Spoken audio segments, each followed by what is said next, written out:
What led you to move from a closing role into sales enablement? Yeah, like why would I want to get rid of my commission checks? Sure. Yeah, absolutely. So I wanted to have a larger impact. Sales can feel really siloed. Yes, you directly impact revenue. You're the Ferrari of the business, but it can feel really siloed. You can feel like, oh, I'm here and I feel like I'm making an impact, but I also feel like it's just me, this quota. And then the fact that resets like every month, every quarter, whatever cycle you're on, can be demoralizing and make you feel like you're by yourself. It's an emotional roller coaster. You can have a bad conversation with a person and take it home, and that's not healthy. 10 years of sales wore on me. I'm not going to lie to you. Good and bad, right? It definitely provided opportunities for me, but I needed something else. I knew I had more to give. I just didn't know what. The spot opened up. I begged for the opportunity and I was like, I want this. Like, I need it now. And then they gave me the mic and put me in front of the crowd, and I'm like, okay, go. How do you define exactly what sales enablement does for a company? This is hard because there's not a lot of KPIs. Like usually with sales, like there's a KPI, right? There's metrics. There's all this list of things like I need to make this many calls, and it's like a math equation. I know if I do this much, I can generally get this result. Enablement is not like that at all. In fact, you almost have to invent your own KPIs. A lot of what we do is alignment, communication, consistency. Part of it is giving them some structure and some frameworks, right? I think if you just went and said, hey, I need you to do better demos, what does that even really mean? I think poor demos are informed by poor discovery calls. And if you have a good discovery call, you're generally going to have a great demo. The framework around that, like how do you approach a call? What do you say on the call? And you give them criteria. If you practice at an intensity level of here with no money on the line, then when you actually have to perform, it's natural. A real key difference between a technical demo versus a use case demo or a process demo versus an outcome demo. A lot of people mess this up. They think it's one size fits all. You're listening to Hyperdrive Minds podcast, revenue generating strategies for sales and marketing leaders. This job is a desk, a phone, a chair, and your ass. I'm gonna let you on a little secret about these telephones. They're not gonna dial themselves. Building a revenue engine is hard. Don't do it alone. Each episode features a top leader in sales and marketing sharing specific revenue generating strategies that you can implement today. I want you to deal with your problems by becoming rich. Steal their strategies, get their results. They're sitting out there waiting to give you their money. Are you gonna take it? Subscribe today and let's kick your revenue into Hyperdrive. Welcome back to Hyperdrive Minds podcast. Today we have Jordan Rickard. How are you, sir? I'm doing very good, Blake. Thanks for having me. Yeah, man. Thanks for coming on. I was excited to have you, and I think the audience is gonna love you as much as I do. We've known each other for over 20 years. You ran track with my younger brother in high school and college, and we've been friends ever since. I've watched your sales career from the start here and always loved your contagious energy and hilarious personality. Every time I hang out with you, I feel like, man, I need to spend more time with Jordan. He's awesome. Love that. Thanks. Yeah, man. Well, give us a little backstory here, just a quick, 1 minute version. Yeah, 1 minute version. So, I am a passionate person. I got a degree in photography in college.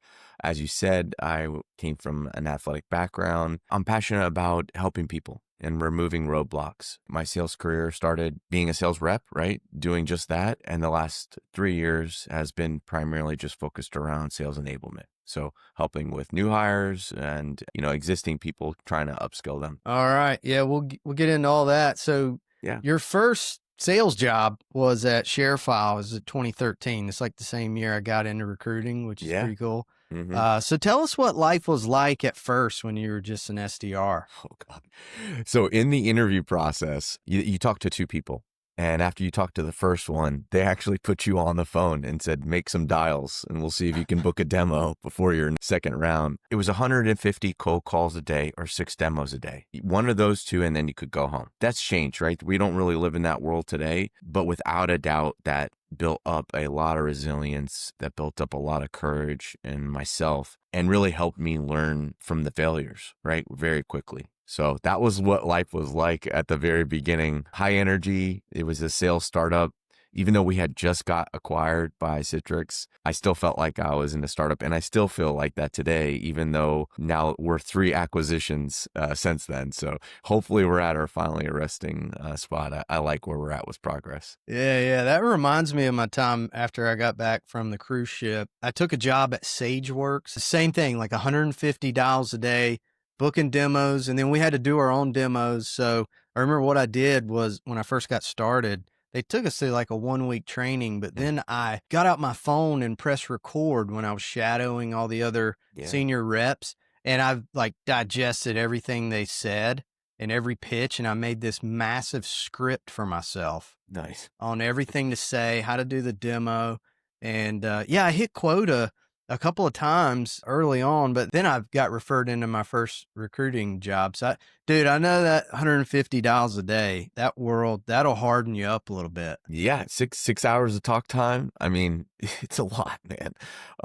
But like I said, I think it made me who I am today, without a doubt. So what do you think it was that helped you move from small to medium sized business sales into enterprise sales? Yeah. Once you learn how to solve a problem at the base level for a smaller customer, it's almost like rinse and repeat for the larger ones. It's just bigger groups, right? More people, more teams, larger impacts to the problem, and longer sales cycles. So the turn and burn and, let's get that sale in quick. That's great for a time and a place. But yeah, as you move up higher up the line size, those sales, extend. And on top of that, the conversations become a lot more dynamic. You really have to stay on your toes. Do you follow like the MedPick methodology? There's something inside me that says use whatever methodology works for you. I've been at this company for 12 years now, and we've really never, ever had a single sales methodology. And I don't think that's a bad thing. Find what works for you. And in fact, different line sizes need different things. What I will say is that somehow whatever you do has to tie into also how you forecast, because the two are tied together. How you discover, how you uncover pain, how you tie the solution to that pain, and ultimately how you forecast. I tell sales reps all the time, you're not just a sales rep, you're also a project manager. You're there to really quarterback this thing from start to finish. Yeah. Well, I want to dive more into that. There's a lot of mergers and acquisitions going on right now in the tech space, and Sharefile, I know they've gone through their fair share of mergers and acquisitions since you started. So what advice do you have for people to try and survive and thrive when their company gets acquired? Yeah, man. Sometimes you can be the best version of yourself and it doesn't matter. Sometimes they're just, it's a number, but focus on what you can control. There's a lot of people that overlook the fundamentals, and the fundamentals like good energy, doing what you say you're going to do, actively responding to somebody that asks you a question and not leaving them on red. These seem like they're small things, but they make a real big difference for when you actually run into a real challenge or need to win somebody over, right? And really build alignment with them. Coming up, I actually just talked about this today on a training because it was about personal development. When I was coming up on my career, sometimes I would go to a leader and ask them a question and they wouldn't give me the time of the day. They would be focused on their computer typing. Yep. All right. I hear you. Okay. Here's the answer. And that really had an impact on me. And now if somebody comes to my desk and asks me a question, I'll turn my seat, I'll shut my computer down, like on purpose, to really show them that they matter. I mean, it could be the most generic thing ever, right? Or it could be the most complex question of all time. I still treat them with respect. No job is too small. So the same way I talk to a BDR, SDR is the same way I talk to a C-level executive, with respect. Yeah, it reminds me, if you read the Bible, Jesus was never in a hurry, right? Yeah. If he came across someone, he was always right there with them. He was never had anywhere to go, anywhere to be. He was just right there, present for that person. Take as much time as you need. So it's hard to be that way in real life in a corporate setting when you got due dates and stuff like that. So it's like something you have to actively think about doing. It's a daily effort, man. It sounds like it's table stakes, but that's what separates the wheat from the chaff. That's what really makes you different. Right. Big time. It's not what you do, right? It's how you made people feel. That's how people are going to remember you. It's how you made them feel. Yeah. Like when you're doing like sales, like people buy from people. right? When you're working with your colleagues, like building alignment is the number one thing that helps me achieve what I achieve. I almost do nothing by myself. It's almost always with other people. And so if you can't work with other people, you're not going to get much done. Yeah. I was just curious, is Sharefile or the company that is the owner of Sharefile now, are you guys a PLG company? Are you considered product-led growth? Yeah. Yeah, absolutely. We have components of that. It's interesting. It's really hard to find a competitor to Progress. There really isn't one. They do quite a few things. They acquire a company. They acquired us a year ago, and they've already acquired somebody else. They grow by acquisition, and their primary focus is retention and growth of their existing customer base. But yes, without a doubt, we have to also fill the top of the funnel and find new customers. But it's much harder to do that now and much more expensive to do that now than it was when I was making 150 calls a day, right? That was a lot. That was very easy. We could find new business all day long. But the market in general for a lot of our technology tools has been commoditized. There's hundreds of one tool that can do similar things. So it's very hard for us to navigate that conversation with people, not knowing 100% what they're doing, which is why you got to ask. Do you ever have to coach sales and marketing on how to get along with each other? Yeah. So enablement, unfortunately, is in the middle, fortunately and unfortunately, right, is in the middle of just about everything. Every department, every interaction, you got multiple stakeholders, deadlines, of course. It's not easy. Sometimes you do have to play mediator. I tend to try to avoid those situations as best I can, but without a doubt, sometimes you're the voice of reason sometimes between the two people. Also, you got to remember that sometimes as a product marketing manager or a marketing manager, you're not always speaking the language of the people who actually are going to be using the material that you're developing. And you can kind of talk over their head and use words that they don't even use in real life. Right. So a lot of what we do in enablement is simplify that message and bring it home to the people that actually do the work. Now, it helps if you've done that work before. It's not a requirement, in my opinion, but it absolutely helps if you've been in the seat before. Right. I'm sure you've heard the saying, I'm not going to ask you to do something that I haven't done myself. Right. That goes a long way, and you earn a lot of respect from the people when you've been in the seat. Yeah. So what led you to move from a closing role into sales enablement? Yeah. Why would I want to get rid of my commission checks? Sure. Yeah, absolutely. So I wanted to have a larger impact. Sales can feel really siloed. Yes, you directly impact revenue and you're the Ferrari of the business, right? Because you're actually helping us move to the next step, buy the next company, whatever it is. But it can feel really siloed. You can feel like, oh, I'm here and I feel like I'm making an impact, but I also feel like it's just me, this team, this quota. And then the fact that resets every month, every quarter, whatever cycle you're on can be demoralizing and make you feel like you're by yourself. And it's an emotional roller coaster. You can have a bad conversation with a person and take it home. And that's not healthy. 10 years of sales wore on me. I'm not going to lie to you. Good and bad, right? It definitely provided opportunities for me, but I needed something else. I knew I had more to give. I just didn't know what. The spot opened up and I begged for the opportunity and pressured them, even though they weren't responding fast as I'd like. And I was like, I want this. I need it now. And then they gave me the mic and put me in front of, the crowd and I'm like, okay, go. Love it. Yeah. You're natural for that role because I know every salesperson just loves it when you come in and you got something to share. You've been there, you've done that. You can heal their pain kind of thing, speak their language. So how do you define exactly what sales enablement does for a company? This is hard because there's not a lot of KPIs. Usually with sales, there's a KPI, right? There's metrics. There's all this list of things I need to make this many calls, and it's like a math equation. I know if I do this much, I can generally get this result. Enablement is not like that at all. In fact, you almost have to invent your own KPIs, which is something we did. We can get into that, but it's not easy, right? At its heart, though, we remove roadblocks for the people to do their job. It might not even be my responsibility, but you're damn sure I'm going to go knock on that door if I need to, right? Tell me where I need to point my arrow and I'll go there. I also don't come up with the answers, right? I need the answers from somebody else and then I can then work on the message. A lot of what we do is alignment, communication, consistency, being consistent.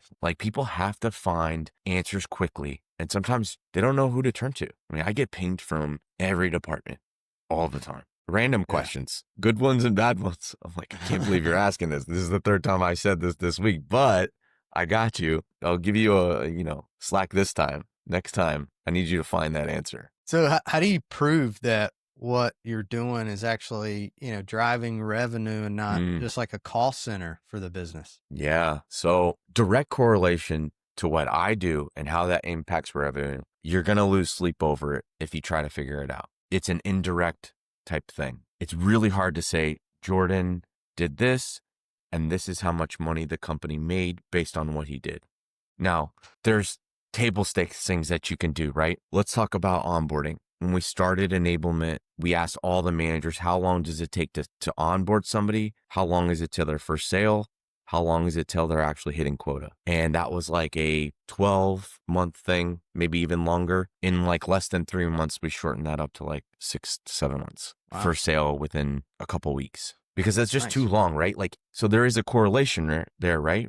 We're getting people in the seat faster. They're learned, they're onboarded, they're ready to sell, they're ready to hit their quota consistently, but it's hard to really measure those things. What do you consider like a fully ramped sales rep today? A fully ramped sales rep is somebody who can do their job for the most part on their own. They can talk to a customer confidently. They can hit their number and some. It's all about hitting them numbers, man. I mean, yeah. As a sales rep, I never even really liked collecting money from people.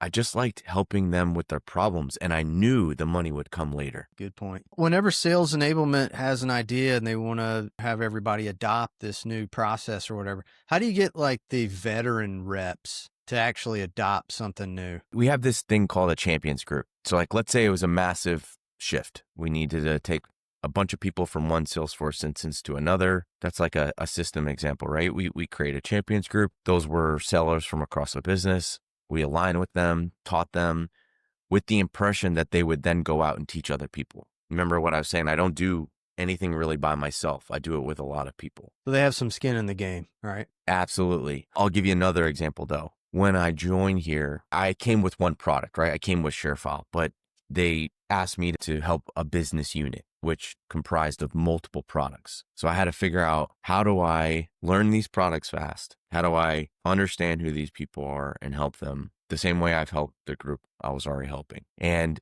a lot of these sellers had been in the seat for 10, 15, 20 years. How do you come in not knowing anything about the product, not even knowing them, and teach them something new and ask them to push themselves to improve themselves? Yeah. Not So easy. trying to figure out how to make things as simple as they possibly can be for a sales rep to pitch. Yeah. Part of it is giving them some structure and some frameworks, right? I think if you just went and said, hey, I need you to do better demos, what does that even really mean? I think poor demos are informed by poor discovery calls. And if you have a good discovery call, you're generally going to have a great demo. The framework around that, like how do you approach a call?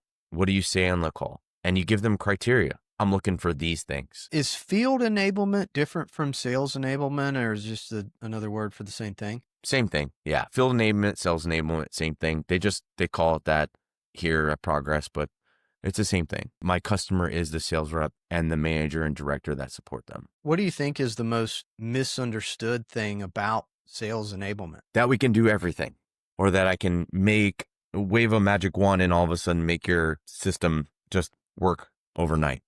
I'm not a developer. I'm not a Salesforce engineer. I have a capacity to help people and drive projects forward, but I can't do it all. Right? There's certain things that I feel like I'm an expert in, and there's certain things that I'm just not. And so a lot of people, they don't know what to make of sales enablement.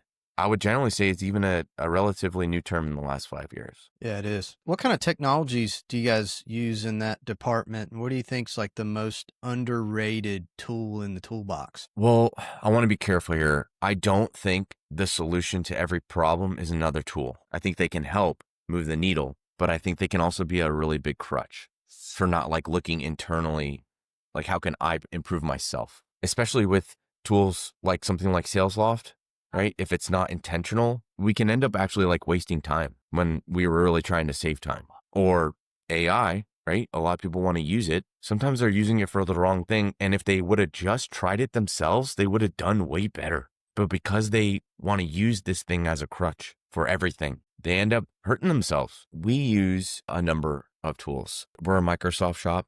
So we have Microsoft Copilot. We're deploying sales agents right now to help reps with competitive intelligence or just sales skills. SalesLoft for cadence building or prospecting, outreach, especially with our renewals team. We use a really cool tool. This is more on the enablement side. It's called Wondercraft. The tool helps you create AI-driven podcasts. The reason why we use this is, let's say you went to a training. Let's say it was an hour long. We take that transcript from that call. We'll upload the transcript to Wondercraft. We'll add some voices, some sound to it.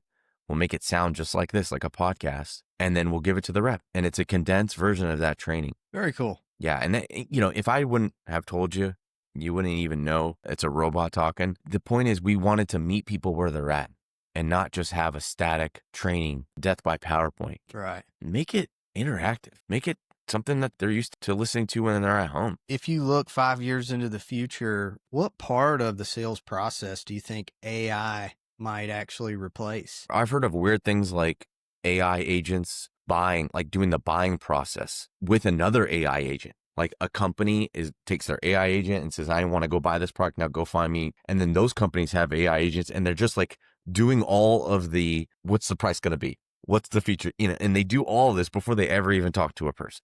That's freaking weird. And I think that'll only increase, unfortunately. And that's sad, right? But there will never be a spot ever where a person is not going to want to eventually talk to a human being at some point in the process. Yeah, I agree. I don't think there'll ever be a contract signed, check written without human to human connection. At least a little bit. Yeah. Yeah, for at least sure. a little bit.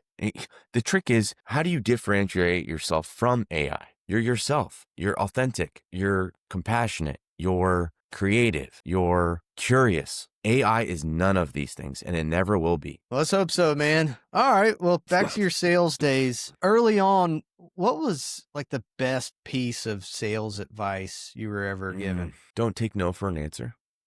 When somebody says, hey, I want that feature, why do you want it? If you don't have it, is that a deal breaker, man? Often what you'll find, they were just asking to ask. They actually didn't even care. And in your mind, you're just doing these cycles. Oh my God, I don't have that feature. Oh my God, I don't know what to say. Understanding the why is the critical piece of enablement, of discussions with customers. If you don't know the why, we're out of luck. There's this framework that we use called the Golden Circle. You start with why, then you go to how, and then you go to what. Like, have you ever watched a commercial? You're like 15 seconds into this commercial, and you're like, what the heck is this about? And then all of a sudden it's like perfume. That's literally because they did the why at the end, not at the beginning. And so what I don't want is somebody to attend one of my trainings and not know why we're doing this training until the end. I failed then. Right. Yeah. Same way with the customers, right? Like, it's the same way. Like, they want to know why we're here. Yeah. Yeah. Get that up front. Yeah. Same with a podcast. You got to give them the value right in the first 3 seconds. You got to kick into that value. Otherwise they're going to hit next. Right. Yeah. And then a lot of people don't realize, the rookie reps, they don't understand that sales actually starts when the customer says no. 100%. Overcome those challenges. I watched a speech the other day it was an award speech, right? Famous racer. And he was like, man, I really appreciate this award. I know it's hard to get this award, but I want to dedicate this to all the losers because I've learned more from my losses than I have my wins. Yeah, I love winning, right? We all do. But in reality, like, what did you learn? Just how to win? When you lose, you want to get better. Absolutely. A little bit about hiring. Just for you, Jordan, if you were hiring like an account executive today, what are like the top 3 traits that you look for? Let's break it down in sales cycle. Of course, traits for people, right? Can you give me a concise answer? Can you be professional? Can you be personable? Can I trust you? Okay. But let's look at discovery. Do you ask good questions? And then more importantly, are you listening to their responses? Are you just waiting to say another question? Or are you actually listening to what they said, regurgitating it, reframing it, and then asking them another open-ended question to open up the conversation back up? Very few people do that. Can you tell me what your product does quickly? I've been on phones internally with executives for external vendors, and they've said, Joe, you got 10 minutes, go. Some people are not ready for that pressure. If you practice at an intensity level of here with no money on the line, then when you actually have to perform, it's natural. Yeah, it comes out like clockwork. Dude, 100%. The elevator pitch, We start on the bottom floor. By the time we get to your floor, you know what I do. You know what my product does. If you can't do that, I'm sorry. I'm talking about the most complex products. That's actually where people mess up the most is I have a complex product. I can't do that. Wrong answer. Everyone can. And everyone should learn how to do that. That is definitely what's going to set you apart. Let's move down the sales cycle, okay? Let's move to demo. People who are unprepared for a demo will always fail. And what I mean by that, know your customer. Know not only what role they are, but what motivates them. You have to know what problems you're going to solve before you get on the demo. If you're not there yet, I'm sorry, you need to do a second discovery call. I like visual aids. I think people who are jumping on Teams meetings, whatever you want to call it, a virtual meeting, and they're not showing some sort of a visual aid, they're missing the ball. Like, take advantage of turning on your camera, showing a deck that you built. I'm not saying death by PowerPoint, but like if you're talking about pricing, have it on the screen. If you're talking about packages, show me. Well, I'll send that to you in a follow-up. Well, let's do it now, right? Yeah. There's another thing too, like demos. So there's a difference, a real key difference between a technical demo versus a use case demo, or a process demo versus an outcome demo. A lot of people mess this up. They think it's one size fits all. And you actually have to know who's in the room and at what point in the sales cycle is this going to make most sense to use this type of demo. And sometimes it's a blend, right? A combination of the two. But more often than not, I'm going to start with the use case demo, get you excited. Then, yeah, if you want to know more, we can go into the technical stuff. And I'm not going to show you how to log in to the account. I'm going to already have that up. Why do you need to see me going through my password, not even remembering it? Dude, these tiny things make such a big difference if your customer feels like they can actually deploy this. If you make it sound complicated, well, guess what? That's how they're going to feel. My neighbor, he's a solutions architect or like a pre-sales engineer over at Databricks. And he was telling me a story about some new sales rep that was building this PowerPoint presentation, leading up to a meeting. They were preparing, and the PowerPoint that they had put together was like almost 50 pages. And he's like, oh my God. And they were like, should we add this? Like, we got to add a couple more because, we got to show them this and this and this and this. And he's like, look, man, we got to get this thing down to like 10 pages max. So we're never going to get through all this. No. So like, how do you build the right pitch deck? Good one. If you have a business unit that has multiple products inside of that business unit, you have got to have an overview deck, high level. But it can't be too high level, right? They actually got to know stuff about those products, but it can't be too big. So you have got to have an overview deck. Then if you don't have true cross-selling motions in place and you're going to develop those later, you have got to have a referral selling deck, meaning what are the stories? What are the use cases? What are the problems we're solving for that product? If I can't sell it myself and I need to refer it to somebody else in our business, then I need to uncover those things and be able to talk dangerous with my customer now, even though eventually I might pass it off. That's not a one size fits all, right? The last thing is you have to think about who you're talking to. So we're investigating the idea of creating persona decks or industry specific decks. And I truly believe as you go higher up the line size, your decks need to get smaller and shorter and more concise and more specific. Now, if you're talking to, Susie at the front desk, sure, give her the full PowerPoint. But if we're talking to a CEO or a CIO or the leader of a business unit, you've got to talk their language. You got to be concise. And ask for feedback. Hey, did this even land with you, man? Like, how often are we just showing and telling? I've been asking people to do this with deals. We do shout outs. Hey, I got this deal. Awesome. Here's the deal. Here's the amount of money we made. That's wonderful. But what did you learn? More people learn from those things than they do like the sale. Yeah. Back to my time at SageWorks when I had built this big script and, I had the whole demo memorized, but I had to remember that after I showed the prospect like a feature, right, you have to stop and say, is this something that would be useful for you? And then get some feedback, right? Because if you just keep going with the demo without asking any questions, then you're just going to get deer in the headlights at the end. It's not going to work out for you. It's actually one of my categories that I judge reps on when it comes to demos is feedback integration. Did you talk the whole time?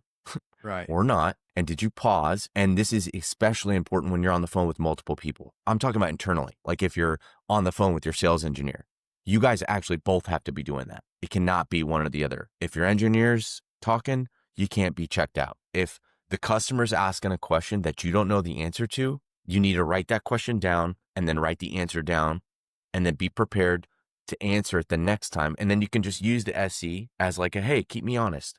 I think I know the answer here. Like that goes such a long way with the people you work with and your customers, because they're like, man, this dude's on it. This girl is like, she's an ace. I need her on my team. Yeah. It's hard to do, man. It takes a while to hone that skill. Most people don't even listen to themselves, by the way. Reviewing your calls is big. Oh, yeah. You guys use Gong? No. Okay. The SalesLoft does the recording for us, but it is a requirement for a sales manager to have a weekly call review on their calendar. It's a requirement. And what I mean by that is your whole team's on a call, let's just say for 30 minutes, a different person goes each week. It's a real call with a real customer, any type of call, discovery, prospecting, demo. The person whose call it is, they give context. Hey, this is where I'm at. This is what we talked about before I hit play. Everyone listens to it on the call together. Most managers are doing this in their one-for-ones. And the issue with that, although I think there's a time and a place for individual feedback, the issue with doing it in a box with just one person is no one else learns from those things. So you have to do it collectively. And we're trying to set up these people for success. Like in your career, you're going to have to learn how to give feedback and receive it. And if you don't know how to do that in a professional way, guess what? It's going to be really apparent. It ain't going to get very far. What are some of the most common mistakes that you see reps make in some of these audits? Not being able to take the feedback. They think they don't need to change.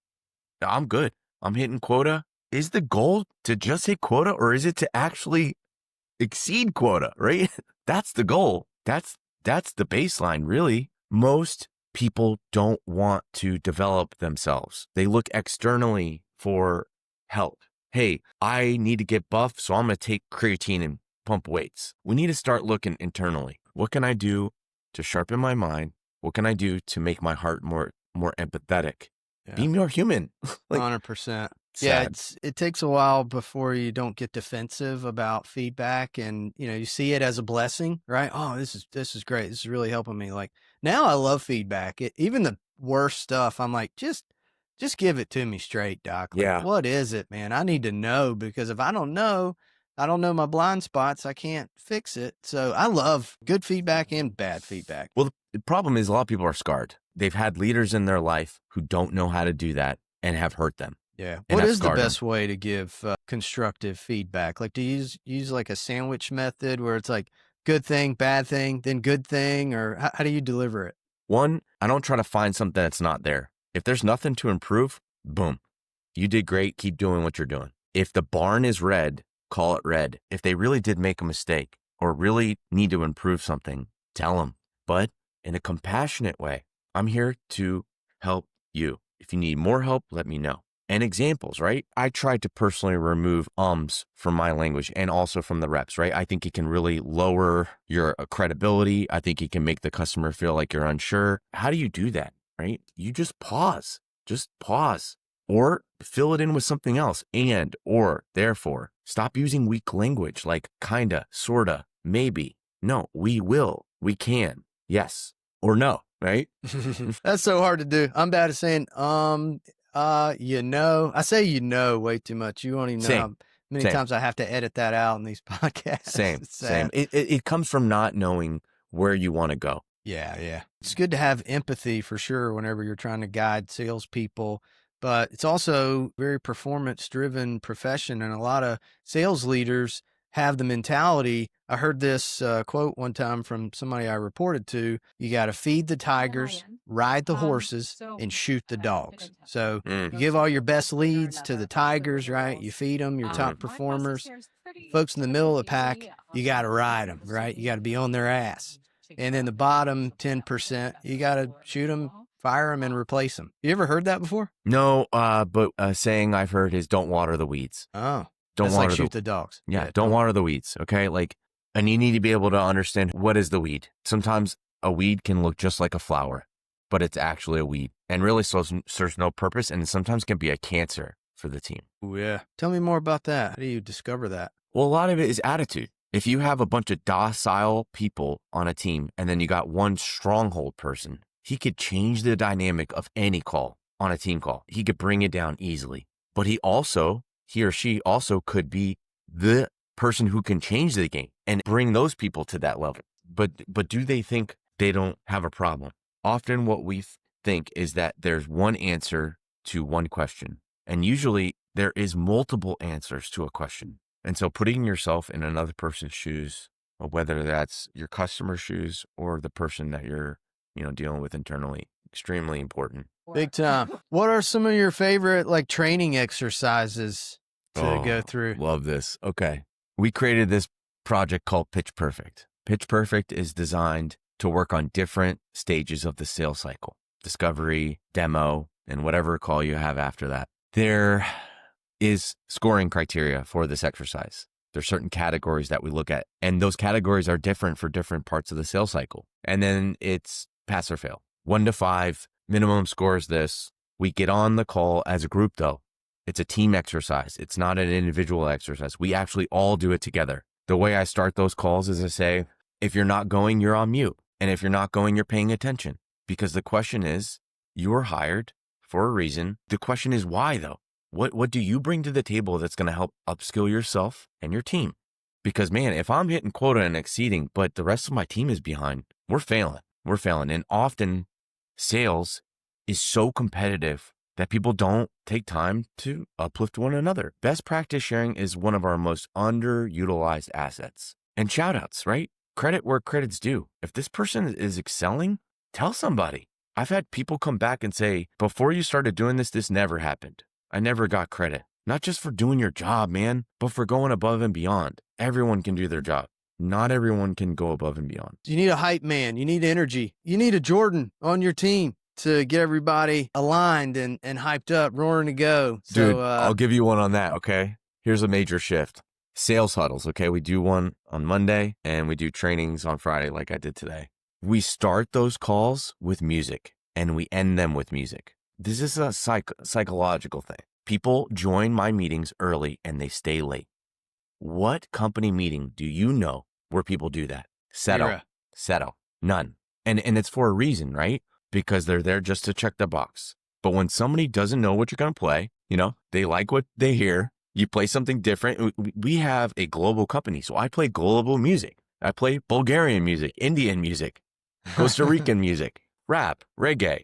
It's company friendly. I really try my hardest to not find songs that are going to be depressing or have curse words in it. But we're also adults. Sometimes one of those songs might be called for. Also, seasons, right? I change the songs for the season. If it's Christmas time, man, we're playing Christmas music. If it's November, I'm playing November. You play music in the office to keep the energy up? I'm testing something new where at the end of each quarter, we would typically take like a Friday training off the calendar. I'm actually trying to repurpose that meeting, and it's called body doubling. It's basically where you have a person that's there to help you get the work done, but they don't actually help you like get the work done themselves, right? They're just there to support you. So take that Friday training, repurpose it, and instead of doing a training, everyone's trying to get stuff done. So let's just play music. Let's just have it going on in the background. You can join if you want. I floated the idea today and I had, like 80 people going, please. Like, I need that. I like it. So I know we're coming up on time. Just a couple of like personal questions, help folks get to know you a little bit. We're talking about music here. Do you have a favorite band or artist? So let me pull up my playlist, which by the way, 463 songs. Okay. That's how many I have saved up now. If I'm trying to get work done, I like this artist called Madlib. Never heard of him. Yeah. He's got an album. It is called Shades of Blue. I have the actual album like at my house, the record, but without a doubt, that is one of my favorite albums to listen to when I'm working, when I'm trying to get stuff done. It's got words, but it's a mix of jazz and hip hop blended together. Oh, interesting. I'll have to check that out. Rakim is awesome. There's something to say about somebody who has lyrical talent, meaning a lot of music, especially in the R&B space, is just full of trash. Words have meaning and have power. And I thought always for sure, Rakim, he has lines that live rent free in my head. Never heard of him either. Ask me another one. I'll put you on. All right, one more, and then we'll do your favorite movie. One more. Cake. Yeah, I love Cake. Right? I Will Survive. Like, there's just certain songs that, change your mood for the better. And yeah, those are the people and the type of music I'm attracted to. Nice. I like it. Do you have a favorite movie? I mean, any of the diehards. I mean, I watched all those like a million times. Oh, yeah, I love Die Hard. That's good stuff. Indiana Jones, without a doubt. I grew up on Yep. Westerns, so the good, the bad, the ugly, shoot 'em up, get the bad guys, get the girl. Yeah, 007 for sure. Even though some of those old ones, if you look back, they didn't age very well. They're a little racist, but but yeah, it's 007. I mean, there's only one 007, right? Like there is no.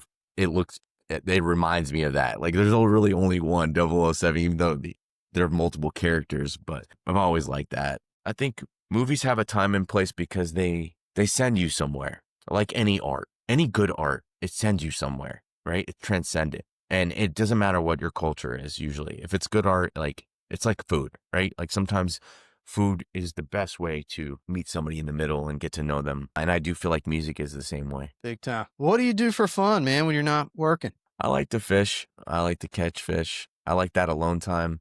Even though I'm a social butterfly, I think it's important to be alone with your thoughts for a little bit. I always thought it was weird when you were on the plane and you would see that little diagram, the adult puts on their mask first and then they help the child. But I really realized over time, if I don't help myself, I can't help another person. Oh yeah, 100%.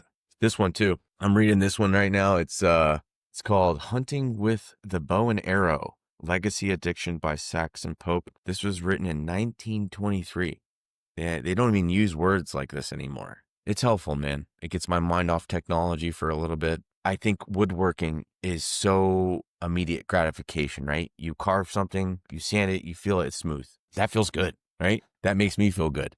I like learning things now so that if it's a requirement, I don't have to make the mistakes then when money's on the line or my life is on the line. So I'll on purpose learn a process, start to finish, try it, do it, repeat it, and put it down and put it aside and archive it and then pick up another one. Always testing and tinkering around, right? Man, growing as like an individual. We got so many distractions nowadays, man, so many. And they can really pull you away from who we are. You got any bonsai trees you're working on? Got a mulberry bonsai. I've had it for 7 years. I put it in the state fair last year. I was against really steep competition. And when it was all done, I was like, hey, the winners. I was like, hey guys, what do I do? How do I get to be a winner? And they were like, well, what have you been doing? I was like, well, I've had it in this training pot for 7 years. It's never fruited. The trunk size isn't big. Like your trunk size is huge, like it's like a mini tree. And they were like, put it in the ground, and then dig it up every year and trim the roots and trim the tree, just like you were doing in the training pot, but put it in the ground. The first year I had it in the ground, I got fruit. Nice. So it's about that feedback, right? Like you look at somebody you admire, you look at something that somebody did and find out how to get there and work backwards. Love it, man. Yeah, the bonsai tree thing. You're interested in a lot of things. I know you're an artist as well, like you're a photographer and you do a lot of things that's not just got chickens, sales, right? Got chickens? Yeah, you got chickens. 3 eggs a day, baby. Keeps the doctor away. That's right. That's right. You're a really cool dude, man. And I love hanging out with you. I love bringing my kids over to your house and play with the chickens and all the toys. Your kids are also well behaved. Your wife's amazing. So you're a good dude, man. Thanks for coming on the show here. I'll say it takes one to know one, man. Ah, thank you, sir. Takes one to know one. I think the same about you. And like I said at the beginning of this call, I miss you. Hopefully I'll see you soon again. Yeah, I know. We try to hang out more, but then, you get your busy schedule, the kids doing flag football and gymnastics and dance, and you're going out of town to see your parents for the weekend. And then next thing you know, it's been 3 months. And that's how life is. We'll get together. Is there anything else you wanted to leave with the audience before we end it? Authenticity is very scarce right now. A lot of people are being fake, and there's a lot of misinformation out there. If you want to grow as an individual, start first by understanding who you are. Not easy to do. It takes time. Dude, a lot of time. I'm in my 40s. I'm still trying to figure it out, man. But it's from there. caterpillar to butterfly, man. We all go through it. We all go through it. And sometimes it repeats, right? Well, how can people find you, Jordan?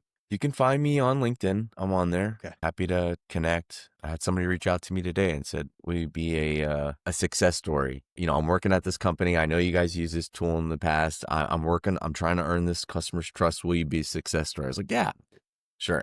Why not? Yeah, I know them, but I also would do that for somebody maybe that I didn't know too. So yeah, you can find me on LinkedIn and you can catch me outside. Yeah, catch me outside fishing.